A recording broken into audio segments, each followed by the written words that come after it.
Beralih ke informasi lain, pemirsa, Presiden Joko Widodo menutup acara Indonesia Investment Week 2016 yang diselenggarakan di Kemayoran, Jakarta. Dalam pidato penutupannya, Jokowi menegaskan kembali cita-citanya untuk memperbaiki kemudahan investasi di dalam negeri. Presiden Joko Widodo menilai dibutuhkan sinergi antara pemerintah pusat dan daerah untuk mewujudkan percepatan pembangunan di tanah air. Selain itu, sejumlah langkah mulai dari deregulasi peraturan untuk mempermudah investor hingga hilirisasi industri selama ini sudah ditempuh pemerintah untuk menumbuhkan iklim investasi dan ekonomi. Dengan acara Investment Week yang rutin digelar setiap tahun, Jokowi berharap makin banyak investor dan kesempatan pengusaha untuk mengembangkan bisnis di tanah air. Kemudahan investasi Indonesia berada di urutan 109 di bawah Thailand di urutan ke-40 dan Malaysia urutan ke-8. Presiden menargetkan urutan ke-40 di ASEAN tahun 2017.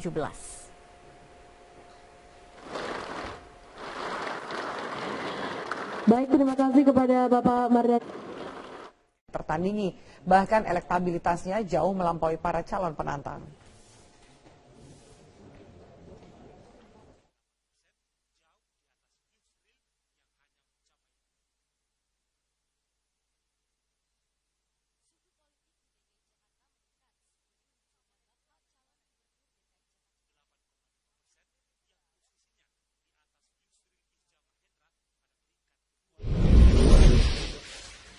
Baik pemirsa, jelang Bursa Gubernur DKI Jakarta 2017 Oktober mendatang, sejumlah nama mencuat menjadi penantang serius Ahok. Namun bagaimana ke depannya resmikah mereka melaju di putaran Pilkada DKI?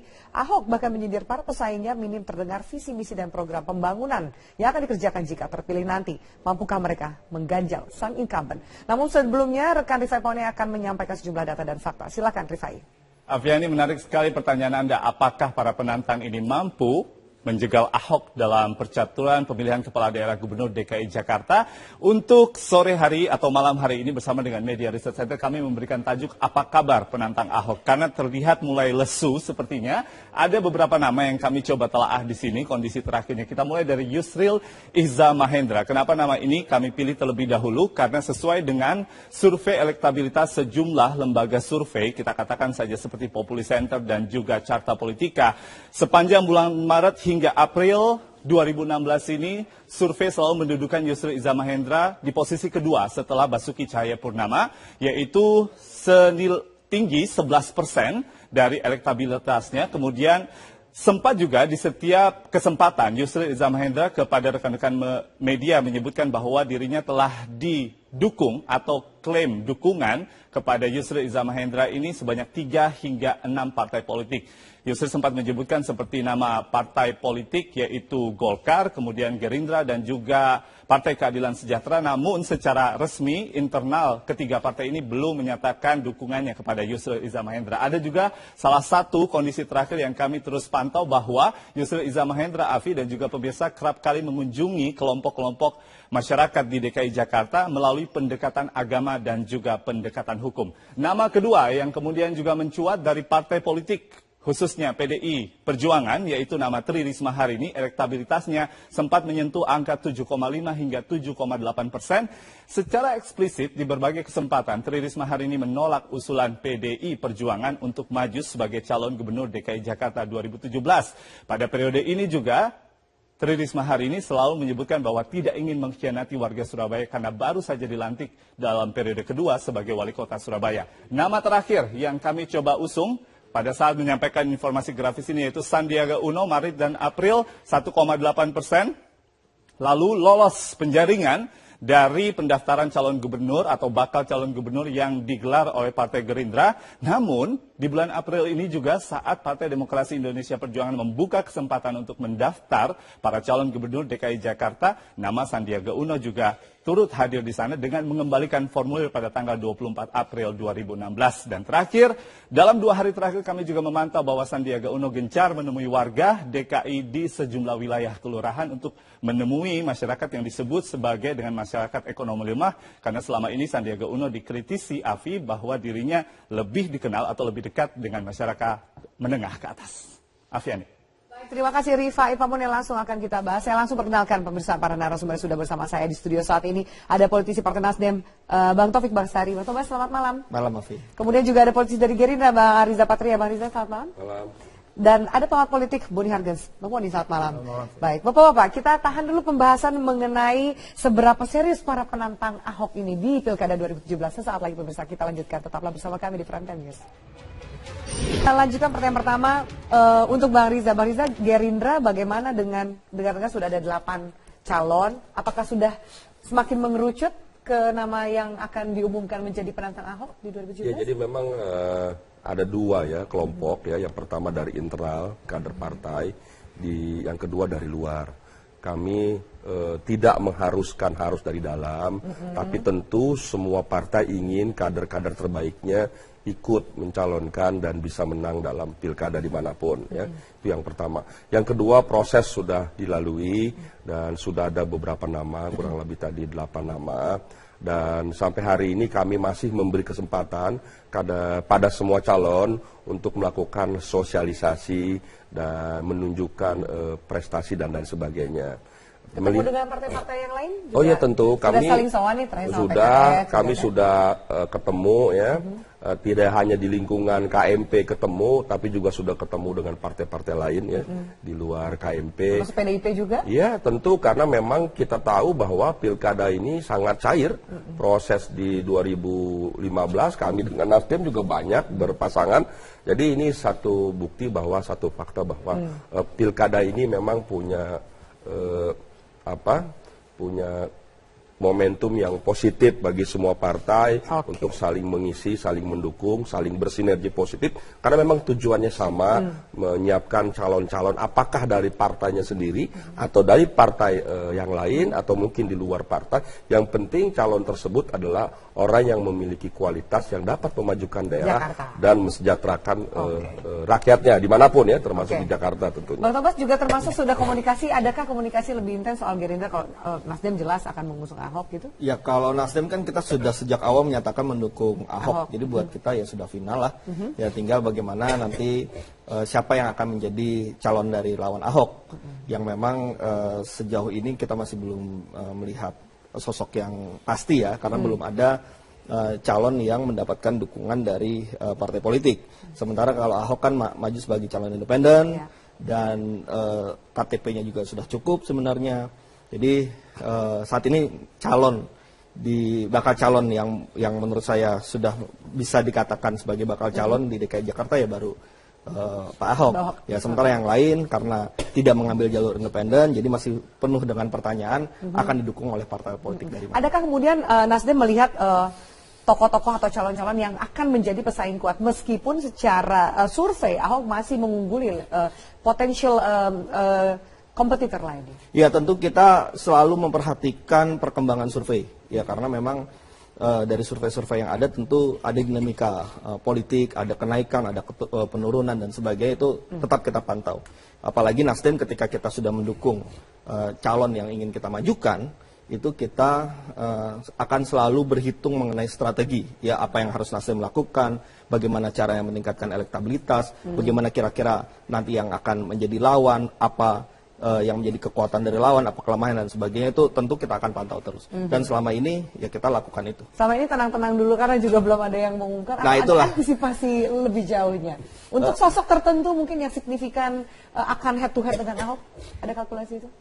Ya, kita sudah membuat semacam perhitungan simulasi lah.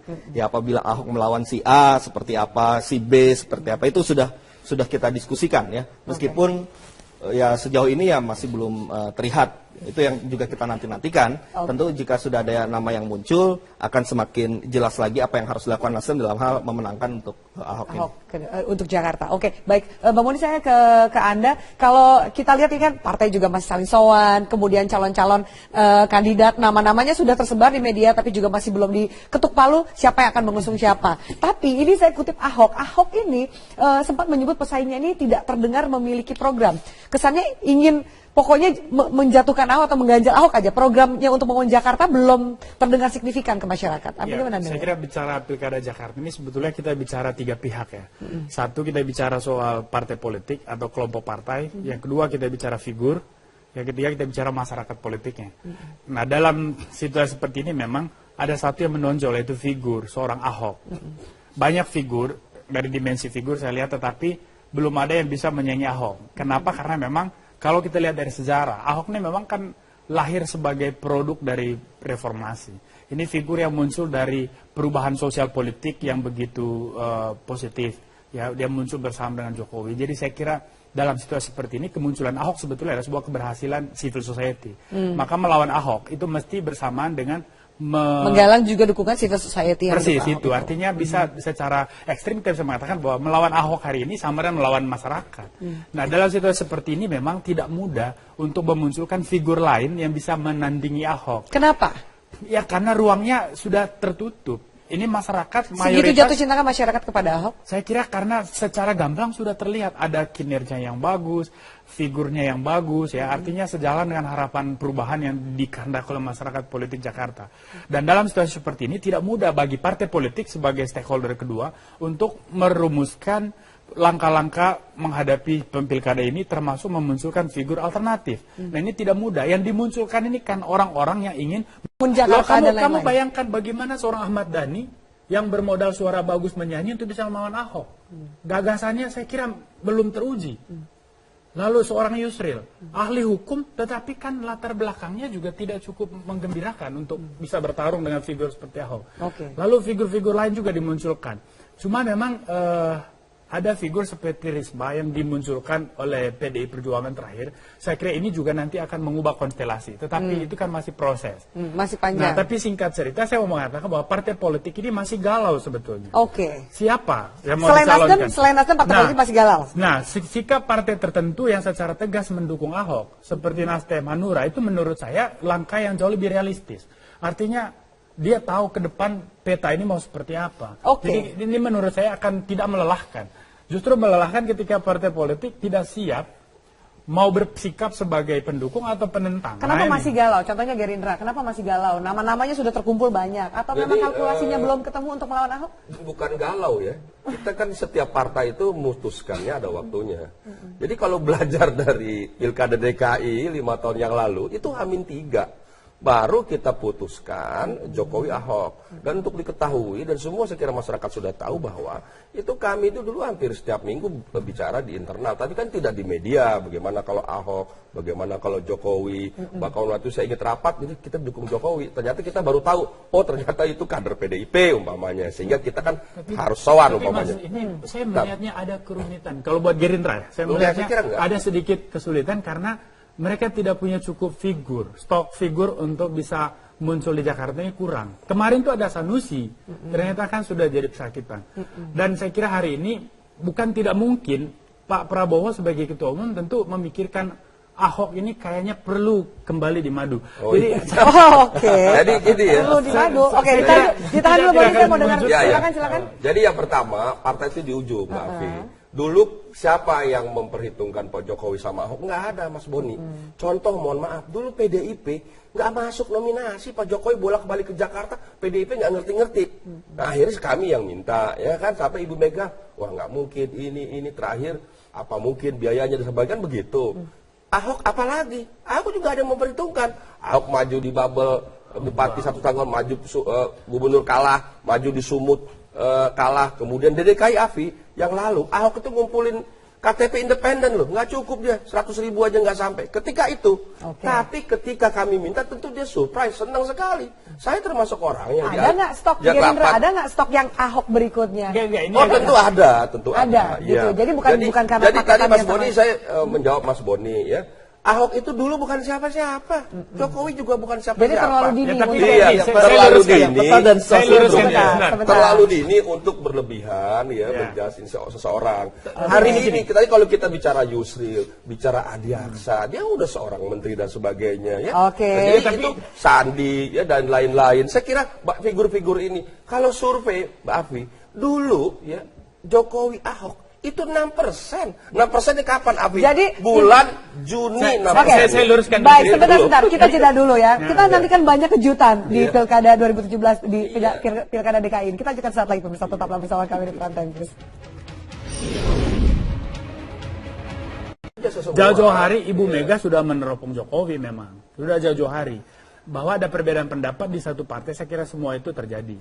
Nah, bahwa kemudian keputusan Ahok menjadi wakil itu kontribusi Gerindra. Itu jelas. Nah, tapi apakah pertanyaan Alfi tadi, kejutan ini akan terulang di pilkada kali ini? Saya kira kalau formatnya bisa saja, tetapi substansinya sudah melenceng. Karena yang satu, sudah figur yang diakui oleh publik, sudah ada track record-nya, dukungan publik terukur dari KTP dan sebagainya, dan survei. Yang figur lain yang akan dimunculkan ini belum terukur. Nah, artinya dalam situasi yang terbatas ini, saya kira butuh keajaiban besar untuk bisa memunculkan orang yang bisa melawan Ahok. Nah, ini yang dan sejauh ini saya kira PDI Perjuangan juga belum punya satu sikap yang jelas apakah menolak atau mendukung Ahok. Butuh berapa lama sih? Ini masih diskursus yang berlangsung. Jadi kalau belum saya klarifikasi kalau dibilang belum terukur ya. Tadi kan saya bilang di awal semua tahu dulu bulan Juni Jokowi Ahok 6%. Ini beberapa bulan sebelumnya Yusril sudah 11 sekian persen, Adi Aksa sudah 9, Sandi juga sudah 6%. Jadi kansnya lebih bagus lah. Artinya logikanya pertama itu terukur, kedua kansnya bahkan kalau berdasarkan survei lebih baik ya. Justru yang harus kita katakan adalah Ahok itu incumbent, posisinya 5,3%. Ya kan, untuk seorang incumbent semua tahu sempat konsultan pada posisi 53% itu belum pada posisi aman, Afi. Incumbent itu harus pada posisinya, tapi di atas 70, di atas 75% itu baru pada posisi. Jadi artinya incumbent masih harus kerja keras. Tapi banyak fakta juga incumbent yang di atas 75 juga banyak kalah. Jadi memang apalagi di DKI Jakarta ini sangat dinamis sekali, luar biasa di Jakarta ini. Jadi terlalu dini kalau kita membilang siapa yang akan menang. Jadi gini, sulit kalau kita membedakan atau membandingkan dengan 2012 yang lalu. Ya, peta dan kondisinya jauh berbeda. Tidak bisa kemudian kita gambarkan bahwa seolah-olah yang terjadi di pilkada yang lalu itu bisa kita jadikan perbandingan yang jadi benchmarknya untuk benchmark untuk dilakukan di 2017 ini tidak bisa. Beda, semuanya banyak berbeda, apalagi kemudian ketika Ahok ini memimpin Jakarta, banyak yang sudah merasakan hasil-hasilnya yang selama ini dinanti-nanti bagaimana Jakarta bisa berubah, bagaimana kita bisa mendapatkan kondisi kota yang seperti ini dirasakan sekali, yang itu kemudian membuat orang berharap bahwa ya ini harus dilanjutkan ya, daripada nanti kita memilih calon pimpinan yang baru yang belum tentu juga bisa melanjutkan apa yang sudah dilakukan oleh Ahok ini.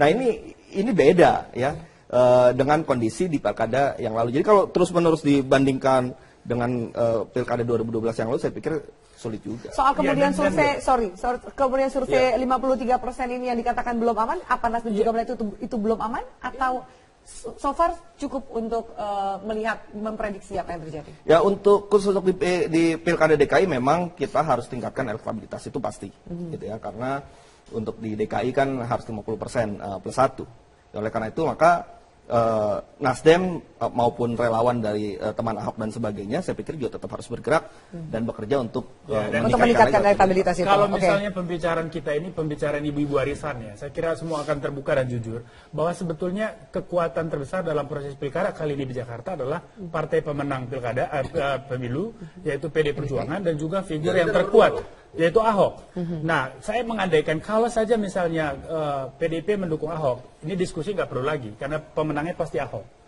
Nah, tapi kalau misalnya tidak, maka ini kita akan lihat seperti apa PD Perjuangan melakukan manuver. Apakah memunculkan orang yang bisa menandingi Ahok? Seperti Risma, atau nanti kemudian abstain, jangan-jangan. PDIP 28 kursi loh, butuh cuma 22 kursi. Nah, jadi bisa mengusung sendiri. Ini tergantung sikap. sikap. Kalau PDIP memunculkan figur, ini cukup mengganggu keamanan Ahok. Ya, tapi kalau misalnya PDI Perjuangan kemudian abstain, saya kira ini akan memuluskan jalan Ahok. Kalau abstain ini justru menurut saya lebih bijaksana ya, kalau kita melihat dari dimensi peradaban demokrasinya. Nah, tapi kalau misalnya nanti, tapi mana mungkin ada parpol yang kemudian punya perjuangan bersama Ahok. Kalau perjuangan bersama Ahok kan pertandingan ini sudah selesai. Nah, itu juga kita harapkan. Karena pemenangnya pasti Ahok. Tapi kalau berharap bahwa ada komunikasi. Ya, tetapi buat kita semakin banyak partai yang mau mendukung di dalam barisan Ahok juga semakin baik. Kita sangat terbuka. Kalau kita tidak mau memonopoli Ahok, kita juga tidak mau ada kelompok-kelompok yang memonopoli Jadi saya Ahok. Saya kira pikir ya. kalau ada parpol-parpol yang juga mendukung Ahok. Iya, iya. Untuk Tapi yang jelas Gerindra sendiri menurut Untuk saya Gerindra. tidak punya peran yang cukup seksi di pilkada ini. Karena setelah kehilangan Ahok, Gerindra sebetulnya udah tenggelam. enggak, Jadi salah. dalam Justru konteks yang Silakan pertama, dijawab. ya, yang Silakan pertama adalah ya Gerindra ini ranking 3 nasional. Oktober 2015 sudah ranking 2. Jadi terus naik, silakan disurvei, itu faktanya. Apalagi di kota-kota besar seperti DKI Jakarta umpamanya. Jadi hari ini harus diakui bahwa yang akan berperan signifikan di Jakarta adalah PDIP dan Gerindra. Dulu PKS umpamanya periode sebelumnya. Jadi bergerak ini. Hari ini semakin kuat PDIP, semakin kuat Gerindra. Jadi pertemuan antara dua partai ini pada Pilkada 2017 bukan sesuatu yang mustahil. Kami juga terus membangun komunikasi. Chansnya seberapa besar antara PDIP dan kemudian Gerindra bersatu? Oh, sangat mungkin. Tidak ada yang tidak mustahil. Melawan Afi. Ahok. Justru karena lawannya Ahok itu justru akan menarik. Kami ingin juga melihat sejauh mana militansi kader kami dan sebagainya melawan incumbent. Dulu ketika melawan Pojibowo, siapa yang pernah bicara Afi? Bahkan semua survei mengatakan Pojibowo menang, kan begitu Mas Boni. Oke. Ternyata kami cuma berdua, PDIP dengan Gerindra, nggak ada yang Itu tadi percaya konteksnya bisa udah tergeser. Ini, mengalahkan. oke, ini ada yang mungkin juga belum move on dari pilkada sebelumnya atau gimana? Enggak, justru itu sebagai contoh bahwa incumbent seperti Pojibowo yang pada posisi itu saja beda. bisa kalah, apalagi Ahok. ini komparasi yang Bentar, keliru. apalagi Ahok yang karakternya Afi sangat kontroversial. Oke. Ahok ini orang yang mulutnya nggak bisa dipegang. Oke, komparasi baik. Jadi Hamin 2 Baik, ini silakan, hari silakan. Ahok bisa buat statement yang luar Ya, biasa. ini Itu komparasi, akan ini Sebentar, komparasi sebentar, yang kita menggagalkan Ahok. Ini komparasi yang pincang. Dulu Foke, karena semua orang tahu ini orang bermasalah. Kita bicara pemerintahan bersih, zaman Foke bersih gak Pak? Oh enggak, orang tidak sukanya di situ. Yang kedua, isu SARA dimunculkan. Persis seperti figur-figur yang sekarang juga didukung Gerindra itu mengangkat isu SARA. Siapa? Kelompok Yusril mengangkat isu SARA. Ya, nggak ada hubungannya. Kelompok-kelompoknya siapa lagi itu menyebut Ahok Cina dan sebagainya. Jadi saya kira semakin konyol seperti ini justru semakin menyamakan diri dengan figur Foke di masa lalu. Dan ini pasti kekalahan Jadi sudah jelas. kedepannya seperti Nah, apa? Apakah kemudian memang masyarakat bisa mendapatkan pilihan Justru yang Afi saya lebih baik klarifikasi. untuk Jakarta? Gerindra Nah, ini partai yang menentukan. nasionalis, tidak pernah bicara Ya, SARA. persis. Oke. Mas Boni, kami itu justru yang Ya, itu betul. menghadirkan Ahok Itu karena betul, itu ingin betul. menunjukkan kami partai nasionalis. Nah itu betul, Gitu. itu betul. Berarti Tapi Ahok maksud pasti- saya figur yang Anda sebut tadi Oke, yang baik. Kita dianggap sudah alternatif. terakhir saya kasih ke Taufik Basari, silakan Bang Tobas. Ada komentari kedepannya seperti apa? Ya kita nantikanlah siapa yang akan muncul menjadi lawan Ahok ya. Dan dari pihak Ahok sendiri pun kita juga berharap ya kalau masih ada partai-partai lain yang mau bergabung dengan Ahok ya tentu juga sangat baik. Dan kita tidak ingin memonopoli Ahok karena kita ingin mewujudkan harapan masyarakat agar ada terjadi perubahan yang lebih baik lagi di Jakarta dan kita mendapatkan pemimpin yang dapat membangun kota ini dengan Baik, baik. kita saksikan apakah memang benar ada kejutan di 2017. Pasti Terima ada kasih. kejutan 2017. Oke, saya tunggu jawab. Mengalahkan Ahok. Oke, baik kita lihat. Terima kasih banyak Bapak atas waktu yang diberikan. Pemirsa, dialog tadi juga menutup perjumpaan kita kali ini. Saya Afin balik undur diri. Selamat malam, sampai jumpa.